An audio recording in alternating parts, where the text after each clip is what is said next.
Success Mantra, we shape future. Hello guys, welcome back to our YouTube channel. स्वागत है आप सबका आपके अपने यूट्यूब चैनल पर। सो गाइस, इस वीडियो में जैसा कि आप देख सकते हैं थंबनेल पर मेंशन्ड है कि हम बात करने वाले हैं भारतीय न्याय संहिता की, यानी जो एक न्यूली इंट्रोड्यूस्ड आईपीसी आया है, हमारा इंडियन पीनल कोड।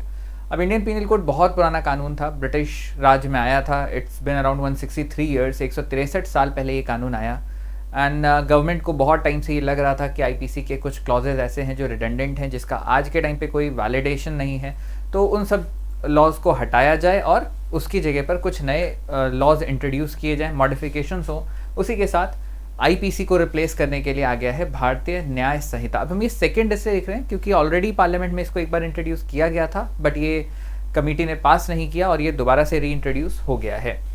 तो सबसे पहले कुछ खास पॉइंट्स पे ही हम इस वीडियो में बात करने वाले हैं। तो अभी तक के आईपीसी में चाइल्ड की डेफिनेशन नहीं थी, तो इस नए आईपीसी में, यानी इस नए भारतीय न्याय संहिता कानून में आपको चाइल्ड की डेफिनेशन भी मिलेगी। उस दौर में जब ये इंट्रोड्यूस हुआ था आईपीसी साल 1860 में, उस टाइम पे ट्रांसजेंडर को लेकर कोई बहुत अवेयरनेस नहीं थी। As a result of that इस नए भारतीय न्याय संहिता में इंक्लूड किया गया है एक और नया जेंडर, थर्ड जेंडर, जिसको ट्रांसजेंडर नाम दिया गया। एंड देन कुछ बिल्कुल ही नए इंट्रोडक्शंस आपको देखने को मिलेंगे। फॉर एग्जाम्पल, अभी तक के आईपीसी में हिट एंड रन का कहीं कोई जिक्र नहीं था, यहाँ पर आपको जिक्र मिलेगा। मोब लिंचिंग, भीड़ द्वारा किसी व्यक्ति को मार देना, और ये मोब लिंचिंग काफ़ी पिछले कुछ सालों में न्यूज़ में रहा है, इसको लेकर कोई कानून नहीं था, यहाँ पर भारतीय न्याय संहिता में आपको वो भी मिलेगा। कुछ ऐसे एक्शंस, कुछ ऐसे कॉन्स्पिरेसीज जो इंडिया के बाहर प्लान किए गए हैं, इंडियंस ने प्लान किए हैं, तो अबेटमेंट ऐसा कुछ आउटसाइड इंडिया, यहाँ पर डेफिनेशन में वो भी आ गया है। ऑर्गेनाइज्ड क्राइम, कुछ बहुत सारे जहाँ पर एक्शंस लिए गए उनको एक्यूमुलेट कर कर एक ऑर्गेनाइज किया हुआ क्राइम बने, तो उसको लेकर भी यहाँ पर बात आ गई है। टेररिस्ट एक्ट अब तक डेफिनेटिव वे में नहीं लिखा गया था कहीं पर भी कि टेररिज्म का एक्ट किसको माना जाएगा। तो अगर अब हम बात करें इंटीग्रिटी के अगेंस्ट अगर हार्म किया जाता है देश को किसी भी तरीके से, that would be called as an terrorist act. Even social media platform पर भी अगर कोई ये काम करता हुआ पकड़ा गया तो वो टेररिज्म एक्ट आएगा।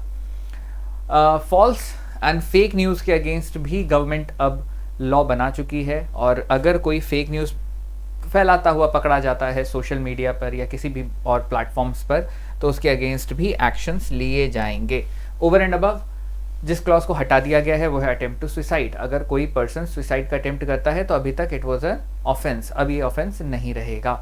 और कई चीज़ों में जहाँ पर जो टोटल लॉस अगर किसी का 5000 से कम का था, थेफ्ट को भी अगर हम उसमें इंक्लूड कर दें, तो अभी तक के प्रोविजंस के हिसाब से थोड़ा बदलाव ये किया गया है कि अब कम्युनिटी सर्विसेज इंक्लूड कर दी गई है। अगर 5000 रुपये से कम का कहीं पर भी लॉस हो रहा है तो या थेफ्ट हो रहा है, तो उसमें जो कन्विक्ट होगा उसको कम्युनिटी सर्विसेज प्रोवाइड करनी होंगी।